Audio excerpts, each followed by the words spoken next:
Restart of just merely old predictions, as I used to say, isolate seeing the biggest problem of humanity over the next 50 years is not war, not environment, not food or water, as we see in here in one of the lake in Chennai. This happens over the course of 1 year due to the drought seasons is prolonged. No, the single biggest problem is energy. However, everything is very close correlated. So if we're able to solve the problem with energy, we will mitigate everything else. Remember, we can live 3 days without water, 3 weeks without food, but without energy, our society will collapse within 3 hours, from banking, hospital, to food and water productions. Welcome to this presentation entitled Designing with GaN to Solve Today's Global Challenge. My name is Pham. I'm the Technical Sales Director and Managing Director at GaN System GmbH. And thanks for tuning in and stay with us over the next 15 minutes. Last year at this event, I addressed the fact that there are a lot of waste in our landfill around the globe. The linear economy is also known for take, make, and dispose, which is not sustainable, even though our GaN help to reduce the material consumptions of the product. No, the more sustainable approach is the circular economy, as shown here, where the mindset is finite material and renewable. The fundamental principle are eliminate the waste and pollutions, circulate the product and material, and regenerate the nature by shifting to the focus from extractions to the regenerations. Talk about pollutions. Let us dive deeper into how GaN enable a product with lower carbon footprints and solve these challenges. Let's start at the power device perspective. Our GaN is lateral GaN. It is based on silicon substrate, so I will use silicon as the base of explanations. Another material, semiconductor material, that's trying to solve these challenges as well is SiC.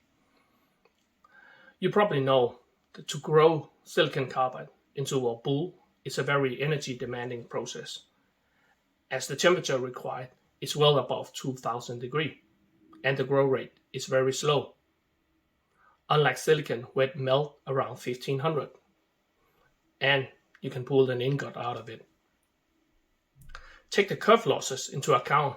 An unpolished 6-inch silicon carbide wafer can consume more than 7 times the energy of an unpolished compared to an unpolished 6-inch silicon wafer, where the energy consumption is about 92 kilowatt hour per wafer. Lateral GaN is also much more simple to fabricate compared to silicon when it comes to processing. Thus, the carbon footprints for manufacturing and shipping is up to 10 times lower compared to a silicon devices. And then comes the end user application saving. Our GaN are today used in various applications. Consumer applications such as charge adapter, Class D amplifier, white goods, etc. Industrial, like this servo drive from Siemens. It is so small and light as a matchbox. If we get a chance to meet face to face in one of our trade shows, I'll show it to you. You will not believe there's anything inside, but I will open up and show it to you that it's actually fully assembled with power device and no heatsink at all, unlike its previous silicon design, which is big and bulky. Lighting, high power LED drive, GaN enable a footprint that is so small that can fit into a socket. Data center, hot swap rack like this from X-Fusions. AC-DC and galvanic DC-DC inside fulfill 80 plus titanium standard with a power density of a whopping 6.1 kilowatt per liter. That is truly amazing. Then we have renewable, space, and many other that exactly adopt our GaN. Oh, and let's not forget the automotive applications.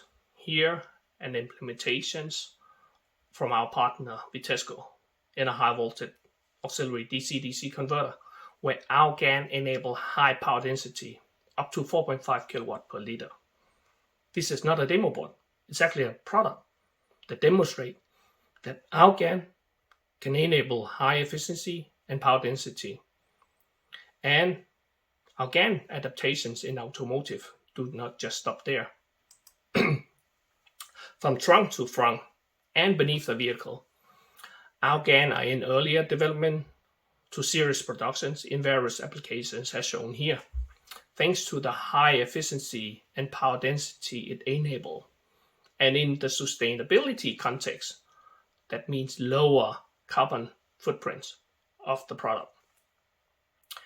And don't get me wrong, without the extensive know-how of testing and screening to ensure the Auto Qual Plus qualifications that demonstrate the ruggedness, reliability, our GaN will never be adopted into automotive. Talking about a lower carbon footprints, part of the circular economy is to reuse, more often relate to the component reuse. But what about system reuse? Let us imagine a scenario in the future, a car without onboard charger. I mean, a car is a mobile device, just like your laptop and mobile device. They don't have integrated charger, do they? So an integrated onboard charger, it's more in the linear economy domain, which is not sustainable. For the end user, it will also be more costly if the onboard charger is breaking down. No, instead, you should have a charger adapter. Today, if you go out and buy a cell phone, you probably don't get a charger with you. Many brands don't ship it anymore. So, because GaN enable high efficiency and power density as shown earlier, it is actually possible to realize such a product as a charger and adapter, which can then be reused for the next vehicle. One of the problems with onboard charger is to address the universal AC input because of the power grid. But if we have a charger adapter specific for that market, we don't have to overrating the component because it is specific to that market. Power through the terminal or DC terminal, which is actually bidirectional. So GaN can enable a much more sustainable solutions than an onboard charger. I would like to end these presentations with a quote. I'll let it stay on the screen so you can read.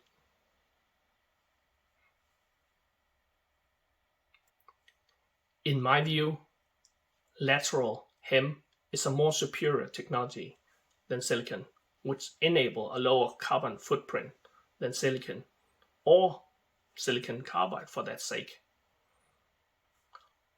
What got us here won't get us there.